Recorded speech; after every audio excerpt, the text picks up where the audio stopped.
సంబంధాల శాఖ ఆధ్వర్యంలో మరి మన గ్రామంలో ఈ యొక్క కార్యక్రమాన్ని ఇక్కడ ఏర్పాటు చేయాలని గౌరవ సెక్రటరీ గారు తెలపడంతో ఈ కార్యక్రమాన్ని ఈరోజు ఇక్కడ ఏర్పాటు చేయడం జరిగింది. కార్యక్రమంలో పాల్గొంటున్నటువంటి గౌరవ సర్పంచ్ గారికి మరియు గౌరవ మాజీ ఎంపీటీసీ వారికి అందరికీ కూడా ప్రత్యేకంగా ధన్యవాదాలు తెలియజేసుకుంటూ ఈ రోజు కొంతమంది ఇట్రండి అక్క ఇట్రండి ఇట్రండి అక్క ఇట్రండి బాపు అమ్మ ఇట్రా నువ్వు ఎక్కండి అటు ఇటు కొడతా నేను చెప్తా. ఆయన ఎవరు ఆటో మనోడేనా రామ్మదా. ఈ మధ్య కాలంలో మనకు గవర్నమెంట్ కొన్ని అంశాలను తెలియజేయడం జరిగింది. గవర్నమెంట్ మా కళా బృందాలను గవర్నమెంట్ సంక్షేమ పథకాలను ప్రచారం చేయడం కొరకు మమ్మలను మీ గ్రామాలకు పంపించడం జరుగుతుంది. అంతేకాకుండా ఇప్పుడు ప్రత్యేకంగా ఒక ప్రత్యేకమైన కార్యక్రమాన్ని కూడా గవర్నమెంట్ రూపొందించి ప్రజలను కొన్ని అంశాల పట్ల చైతన్యపరచాలని చెప్పి మరి ఈ రోజు ఇక్కడ పంపించడం జరిగింది. ముఖ్యంగా ఏంటంటే మన తెలంగాణ రాష్ట్రం భారతదేశంలోనే ధనిక రాష్ట్రంలో ఒకటి. మరి ధనిక రాష్ట్రంలో మన ప్రజలందరూ సుభిక్షంగా ఉండి ఆనందంగా సంతోషంగా ఉండాల్సిన అవసరం ఎంతైనా ఉన్నది. సరే గవర్నమెంట్ పథకాలు మనకు ఏవైతే ఉన్నాయో అవన్నీ కూడా తెల్ల రేషన్ కార్డు కలిగిన 2 లక్షల రూపాయలు పెట్టేది మనము ఏదైతే ఫంక్షన్ చేస్తున్నామో దాని మొత్తం ఖర్చు వెళ్ళిపోతుంది. మనం ఇది ఆలోచిస్తలేదు. కొంతమంది మధ్య తరగతి వాళ్ళు కూడా ఈ రోజు వాడిని చూసి వీడిని చూసి వాడు తోటివాడు తొడగోసుకుంటే నేను మెడగోసుకుంటా అన్నట్టుగా వాడు అట్లా చేసినప్పుడు మనం ఏం తక్కువ, మనం కూడా అట్లనే చేద్దామని చెప్పి మన దగ్గర ఉంటే సంతోషమే. లేకపోతే ఏం చేస్తున్నారు, అప్పులు చేస్తున్నారు, గొప్పలు పోతున్నారు. దీని వల్ల ఏమైతుంది, అప్పుల పాలై కష్టపడి మనం శ్రమ కోర్చి కష్టపడి సంపాదించిన డబ్బులు మన జీవనాధారానికే సరిపోతుంది. కానీ ఈ చేసిన అప్పు అది వడ్డీ పెరిగి 3 ఏళ్ల వరకు అది ఏమైతుంది, డబల్ అవుతుంది. అయ్యే వారికి ఏం చేస్తున్నాం, అప్పు కట్టలేని పరిస్థితి వచ్చినప్పుడు ఉన్న ఎకరం భూము ఇంత జాగాను అమ్ముకొని అప్పులు కట్టుకుంటున్నాం. అంటే మన తాతలు తండ్రులు కష్టపడి శ్రమించి మన భవిష్యత్తు కొరకు వాళ్ళు సంపాదించి పెడితే దాన్ని కాపాడుకోలేక మనం ఖర్చు పెట్టి ఉన్న భూమిని అమ్ముకుంటున్నాం. అది కొంతమంది అట్లా చేస్తున్నారు, అందరు కాదు. అట్లా జరుగుతున్నది కనుక ఈ విషయాలు మీకు తెలియజేస్తున్నాం. అంటే ఇప్పుడు రాను ఏమైపోయిందంటే ప్రతిదీ ఇప్పుడు మా సిటీ లోపల అడుగడుగున టిఫిన్ సెంటర్ అడుగడుగున అన్నం హోటల్ అయినాయి. ఎందుకైనాయి, అందరూ హోటళ్ళ తినుడుకు అలవాటు పడ్డారు. దీని వల్ల కూడా ఖర్చులు పెరుగుతాయి. ఇప్పుడు ఒక్కడు 40 రూపాయలు పెట్టి బయట తినే బదులు 40 రూపాయలతో అద్దెక్కల రవ్వ తెచ్చుకొని ఉప్మా పోసుకుంటే ఇంట్లో అందరం తినచ్చు, అటుకులు వేసుకున్నప్పుడు ఇంట్లో అందరం తినచ్చు. అంటే అట్లా కాకుండా అందరం కూడా హోటల్లో పొన్న తినుడు తాగుడుకు అలవాటు పడుతున్నాం. దయచేసి ఈ విషయాల పట్ల ఇల్లు వాకిలు ఎంత పరిశుభ్రంగా ఉంచుకుంటామో ఇంటి చుట్టుపక్కల కూడా పరిసరాలని పరిశుభ్రంగా ఉంచుకుంటే దోమలు ఈగలు మన ఇంట్లోకి రాకుండా ఉండాలి. మనం ఆరోగ్యంగా ఉంటే ఆర్థికంగా మనం నిలదొక్కుంటాం. అంటే మనం మంచిగా ఉంటే ఖచ్చితంగా పని చేసుకుంటాం. మన అన్ని మధ్యతరగతి జీవితాలు దాదాపుగా ఆరుగాలంటే సంవత్సరం అంతా కష్టపడితే మనకి ఎంత వస్తుంది, దాదాపు మధ్యతరగతి కుటుంబాలు ఒక 2 లక్షల రూపాయలు సంపాదిస్తారు. అవునా కాదు? అవి హాస్పిటల్లో ఖర్చు అయ్యి లేకపోతే ఎదుటోళ్ళు ఏదో చేస్తుందని చెప్పి మనం ఏదో చేసి అప్పుల పాలవడం అనేది చేసుకోవద్దు. ఆర్థికంగా మీరు వెనుకబడిపోవద్దు, అప్పుల పాలు కావద్దనే ఉద్దేశంతో ప్రభుత్వం నిర్ణయించిన ఈ పథకం మేము ముందుకు తీసుకొస్తున్నాం. అంటే చాలా మంది ఏం చేస్తారంటే బిడ్డ పెళ్లి చేయాలి, మనం ఎంత మన స్థాయికి మనం ఒక 10 లక్షల రూపాయలు పోతామని మనం అనుకుంటాం. కానీ మనకు ఒక ఆలోచన ఏం పుడుతుందంటే వేరేటోళ్ళకి 20 లక్షలు ఇచ్చింది కదా, మనం కూడా 20 లక్షలు ఇద్దామని చెప్పి స్థాయికి మించి స్థానతకు మించి ఒక అడుగు ముందుకు వేస్తే ఏమైతుందంటే ఇప్పుడు మన దగ్గర నికర ఆదాయమే 11-12 లక్షలు ఉన్నాయి. మనం 20 లక్షలు చేసేసరికి మనకు అప్పుల పాలవుతుంది. దాన్ని తీర్చుకునే శక్తి మనకు ఉందా లేదా అనేది మన ఆరోగ్యం మీదే ఆధారపడి ఉంటుంది. అవునా కదా? పిల్లగాళ్ళను రేపు చదివిద్దాం గొప్పగా అని చెప్పి మనం అనుకుంటాం. ఎవరు అంటే తాతల నుంచి సంపాదించిన సంపాదనను కాపాడుకుంటూ మీరింత కష్టపడుకుంటూ ఎంతో కొంత భూమి కొనుక్కుంటూ ఇల్లు వాకిలి అంటే ఇల్లు కట్టుకొని ఒక గొప్పగా స్థిరపడదామని మీరు అనుకున్న మీ ఆలోచనకి ఏమైతుందంటే ఆశ అనేది రెక్కలు కట్టుకొని వచ్చిన తర్వాత ఏమైతుందంటే ఆర్థికంగా మళ్ళీ మనం వెనకబడిపోతా ఉంటాం. అంటే తాతల నుంచి వచ్చిన ఆస్తిని చాలా మంది కాపాడుకుంటూ వచ్చి దాన్ని ఎట్లా ఏం చేయాలని చెప్పి మన తాతలు ఏం చెప్పి మన తండ్రులకు ఏం చెప్పి అంటే మేము ఇంత సంపాదించినాం, మీరు ఇంకా దీన్ని గొప్ప చేయాలని చెప్పి వాళ్ళు నేర్పి మీరు కూడా పిల్లలకి ఏం చెప్పాలంటే నేను ఇంత మన తాత నుంచి వచ్చింది ఇది, నేను సంపాదించింది ఇది, నువ్వు కూడా రేపు సంపాదించి గొప్పగా ఉంచాలనే విషయం చెప్పాలి. లేదు కాదు కూడదని చెప్పి ఉన్నదంతా ఊడ్చి అమ్మి పడితే పొద్దున మనం అప్పుల పాలు అవుతామా కామ. కాబట్టి ఏం చేయాలంటే వాళ్ళ చదువు కానీ వాళ్ళ పెళ్లిళ్ళకి కానీ ఏదైనా మనం రోజు పొదుపు చేసుకుంటూ వచ్చిన సంపాదన ఏదైతుందో కొంచెం ఖర్చులు, వాళ్ళకు బాధ్యతలు, బరువులు అనేది తెలుపుకుంటూ మనం ఖర్చు చేయాల్సిన బాధ్యత మన అందరి మీద ఉంది. అవునా కదా? అంటే హైదరాబాద్ లో చదివిస్తేనే నా కొడుకు గొప్పగా చదువుతాడు అంటే టాలెంట్ ఉంటే ఎక్కడైనా చదువుతాడు. 2 లక్షల రూపాయలు హైదరాబాద్ లో పెట్టి వాళ్ళని చదివిస్తే ప్రయోజకుడు కాకపోతే ఇప్పుడు మనకు వచ్చేదే సంవత్సరానికి 1,00,000 అనుకుందాం. సంవత్సరానికి 2 లక్షలు పెట్టినాక 1,00,000 రూపాయలు అప్పేనా కాదా? సరే మనకు గాశారం బాగాలేకనో అనారోగ్యం అయిపోయింది, ఇంట్లోపల ఒక వ్యక్తి ఇంటి పెద్ద మనిషికి అనారోగ్యమైన మనసాన పడితే వాళ్ళ ఇంటి పరిస్థితి ఎంత దయనీయంగా ఉంటే ఒకసారి ఆలోచించండి. కాబట్టి ప్రలోభాలకు లొంగకుండి ఏదైనా కానీ పిల్లలకు కూడా చెప్పండి, ఈ గంజా, ఈ నల్ల మందు, ఈ డ్రగ్స్ లాంటివి తీసుకుంటున్నా ఏదో మనం చదివిస్తున్నాం అని చెప్పి మనం విడిచిపెడితే కాదు. వాళ్ళు ఏం చేస్తుండ్రు, రోజు వాళ్ళ పరిస్థితి ఎట్లుంది, వాళ్ళ నడవడికి ఎట్లుంది, వాళ్ళు ఎట్లుంటారు, వాళ్ళ దోస్తాన్ని ఎట్లుంటుంది, వాళ్ళ బండ్ల మీద ఎట్లా పోతుండ్రు, సెల్ ఫోన్ పట్టుకొని ఎన్ని రోజులు కూర్చుంటుండ్రు, అంటే ఎన్ని గంటలు కూర్చుంటారు అనే విషయం మీరు అందరూ శ్రద్ధగా గమనించాలి. ఎందుకంటే మన పిల్లలు మనకు పట్టి వేరేటోళ్ళకి కాదు. అదే ఇంకొక విషయం ఏంటంటే ఎవరు ఐఫోన్ కొన్నారు, మా దోస్త్ ఐఫోన్ కొనుక్కున్నాడు అంటే మనం కూడా స్థాయికి మించి 1,20,000 1,50,000 పెట్టి ఐఫోన్ కొనియాల్సిన అవసరం లేదు. ఫోన్ ఉండడం అనేది ముఖ్యం అనుకున్నప్పుడు ఫోన్ కొనియాలి అంతే. కాబట్టి ఆర్థికంగా వెనుకబాటు కావడానికి కారణం ఏంటి అంటే మనం చేసే తప్పిదాలు. కాబట్టి కోరికలను అదుపులో పెట్టుకోవాలి. మనం చేసే కష్టార్జితం, మన చెమట బొట్టు విలువను పిల్లలకు దయచేసి తెలియజేయండి. ఎందుకంటే మీరు ఇన్ని రోజులు గడుపు కట్టుకుని సంపాదించిన సంపాదన హాస్పిటల్లో లేక వృద్ధా ఖర్చులు పెట్టుకుంటే మనకు అప్పులు కాకపోతే ఏమైతే? అవునా కాదు? ఏదైనా కానీ కుప్పలు పెట్టుకుంటూ పోయిందని అప్పులు చేసుకుంటూ వస్తే రేపు పొద్దున మనకు పరిస్థితి దయనీయంగా ఉంటది. మన ఇల్లు కూడా వాస్తవంగా అప్పుల పాలై మనం ఇల్లు అమ్ముకోవాల్సిన పరిస్థితి వస్తుంది. కాబట్టి దయచేసి మీ అందరూ కూడా ఈ విషయాలన్నీ గమనించండి. ప్రతి ఒక్కరు ఈ కార్యక్రమాన్ని ఉద్దేశించి మిత్రుడు పలికి రాజేందర్ గారి లోపల ఇంకొక మంచి పాట విందాం. అనుబంధాలు కనుగొనుకున్న వేళ ఒక సామాజిక గీతం. ఎన్నడు పల్లెల్లో శాంతి నిండేది, ఎప్పుడు మనమంతా ప్రశాంతంగుండేది. ఎన్నడు పల్లెల్లో శాంతి నిండేది, ఎప్పుడు మనమంతా ప్రశాంతంగా ఉండేది.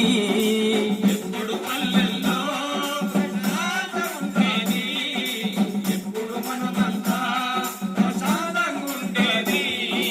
చీకటి పల్లెల్లో కాంతి నిండేది, చితికిన బతుకుల్లో సుఖ శాంతులు నిండేది.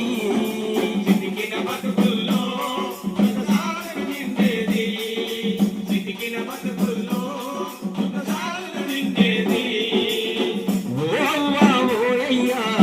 మీరాలోచించండి, ఓ అక్క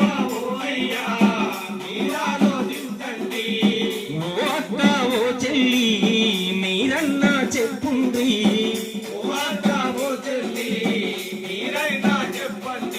పోట్లాటలేని రోజు గడవదు, పంచాయతీ లేని పల్లెలుండదు. ఎన్నడు పల్లెల్లో శాంతి నిండేది,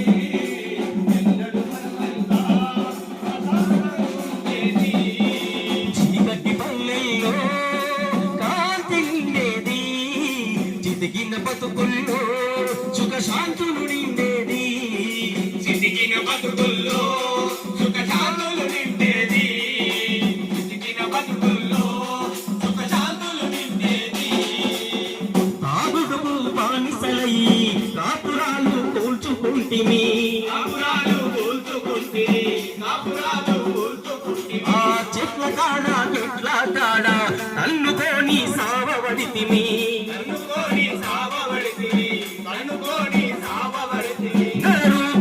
రాక్షసులోలే నరుక్కొని మరి సావబడితిమి. ఎన్నడు పల్లెల్లో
జరిగింది. దీనిపై ఒక చిన్న పాటను మా మిత్రుడు ప్రవీణ్ గారు వినిపిస్తారు.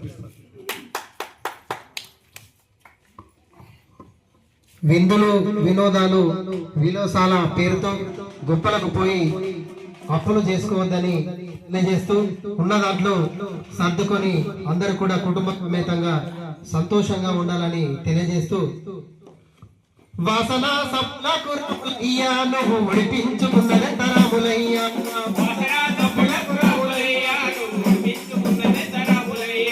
కొత్త కొత్త కర్సలాయ రాములయ్యా నీ జేబుకేమో కత్తెరాయ రాములయ్యా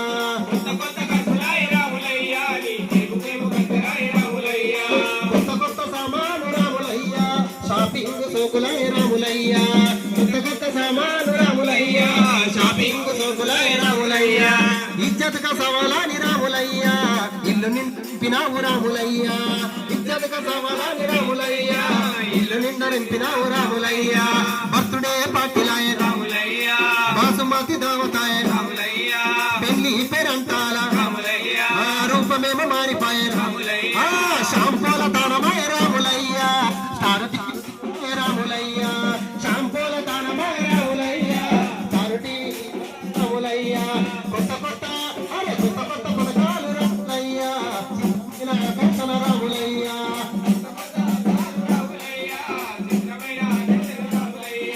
కొత్త కొత్త స్కీముల రాములయ్యా చిత్రమైన ఆశలు రాములయ్యా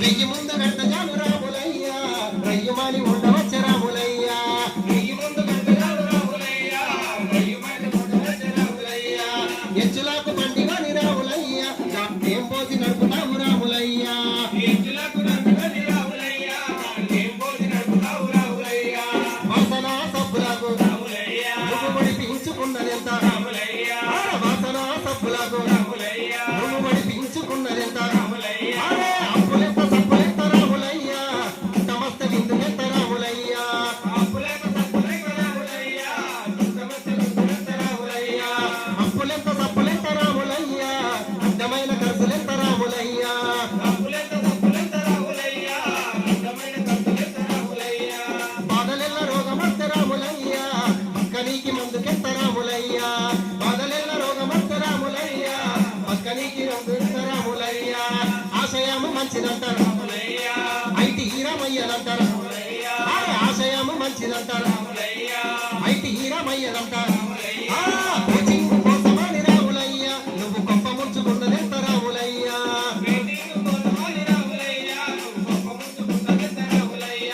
నారాయణ కోచింగ్ల రాములయ్యా నీ రాములయ్యా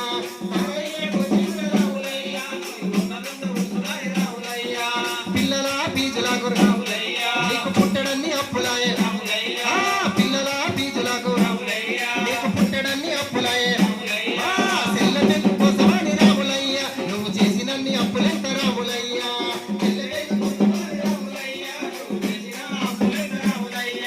ఒప్పుకున్న కట్నమెంత రాములయ్యా ఇప్పుడప్ప చెప్పవద్ద రాములయ్యా ఒప్పుకున్న కట్నమెంత రాములయ్యా ఇప్పుడున్న చెప్పవద్ద రాములయ్యా బావగారు వచ్చినారు రాములయ్యా బావగారు వచ్చినారు రాములయ్యా బాంబులాగా పేలినాడు బాంబులాగా పేలినాడు బాధలేక మరిసిపోను రాములయ్యా తాగుడీకు మరిగినావు రాములయ్యా బాధలేక మరిసిపోను రాములయ్యా తాగుడీకు మరిగినావు రాములయ్యా అప్పులల్ల బాధలకు రాములయ్యా ఐటోపి వెళితివయ్య రాములయ్యా అప్పులల్ల బాధలకు రాములయ్యా ఐటోపి వెళితివయ్య రాములయ్యా వాసన సబ్బులకు రాములయ్యా నువ్వు ఒడిపించుకున్నదెంత రాములయ్యా వాసన సబ్బులకు రాములయ్యా నువ్వు ఒడిపించుకున్నదెంత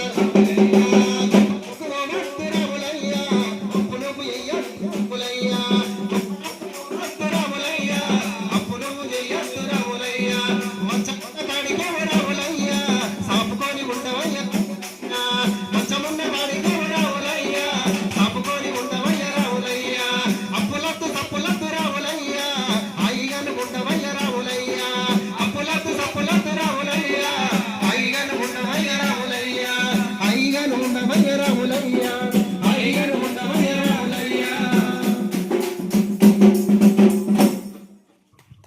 కాబట్టి దయచేసి బట్టపల్లి గ్రామ ప్రజలందరికీ ముఖ్య విషయం ఏంటంటే పరిసరాలన్నీ పరిశుభ్రంగా మన తాతల నుండి తండ్రుల నుండి మనం ఏం నేర్చుకున్నాము అది ముంగటు నడిపించాలి. ఒకప్పుడు మనం ఇంటి పక్కన నీ కులం వేరు నా కులం వేరైనప్పటికీ కూడా కాక అని బాపు అని మామ అని ఏదన్నా పోతే ఇంకేమైతాడే అంటే నా కులం వేరు ఆయన కులం వేరైనా మా కాక అవుతాడే మా మామ అవుతాడే అని చెప్తాడు. కులం వేరైనప్పటికీ కూడా బంధుత్వాలు అనేటివి ఉండే. ఇప్పుడు ఇట్లాంటి ఘోరాలు అవుతున్నాయి. ఈ అక్రమ సంబంధాలతోటి ఎన్నో అవాంఛనీయ సంఘటనలు జరుగుతున్నాయి. దయచేసి క్షణిక ఆవేశానికి పోయి 5 నిమిషాల సుఖాని కొరకు మీరంతా జీవితాలు నాశనం చేసుకోవద్దు. అట్లాంటి పరిస్థితులు రాకుండా గ్రామ పెద్దలు మీరు కూడా చొరవ చూపాలి. మీరు కూడా నలుగురికి బుద్ధి చెప్పాలి. మీరు పెద్దలు, మీకు అన్ని తెలిసిన వారు, మీ అనుభవం ముంగట మేము పిల్లలం ఎంత కూడా కాదు, కానీ మాకు ఈ బాధ్యతను నేర్పి మీ ముంగడికి పంపించారు. దయచేసి ఈ అంశాల పట్ల అందరం కూడా చక్కగా ఉండాలి. సమాజంలో మంచి బుద్ధులు నేర్పాలి మన పిల్లలకు. భవిష్యత్తు కూడా మంచిగా ఉంచాలి. మా మిత్రుడు ఇంతకు ముందు మైపాల్ గారు చెప్పినట్టుగా మరి సమాజం సక్రమైన మార్గంలోనే ఉన్నప్పుడు మనందరం కూడా బాగుంటాం కనుక దయచేసి నాకేందిలే అనుకుంటే మాత్రం ఏది కూడా కాదు. అందరం సమిష్టిగా ఉంటేనే అన్ని సాధించగలుగుతాం. కుల మతాలకు అతీతంగా అందరం కలిసిమెలిసి ఉండి పండుగైన పబ్బమైన అందరం కూడా ఐకమత్యంతో ఉంటేనే మన గ్రామం కూడా సంఘటితంగా ఉంటది. రేపటి రోజు ఎవరైనా కూడా మన గ్రామానికి రావాలంటే పట్టపల్లిలో ఐకమత్యంగా ఉంటారు. వాళ్ళను మనం ఏది అడిగినా కూడా అందరు ఒక తాటిపై ఉంటారు అన్నప్పుడు ఎవరైనా మనకు సాయం చేస్తారు. మనలో నలుగురం 4 దిక్కులో పోయినప్పుడు అది ఎటు కాకుండా అవుతుంది. దయచేసి మీ అందరికీ ఈ అంశాల పట్ల అవగాహన కల్పించడానికి రావడం జరిగింది.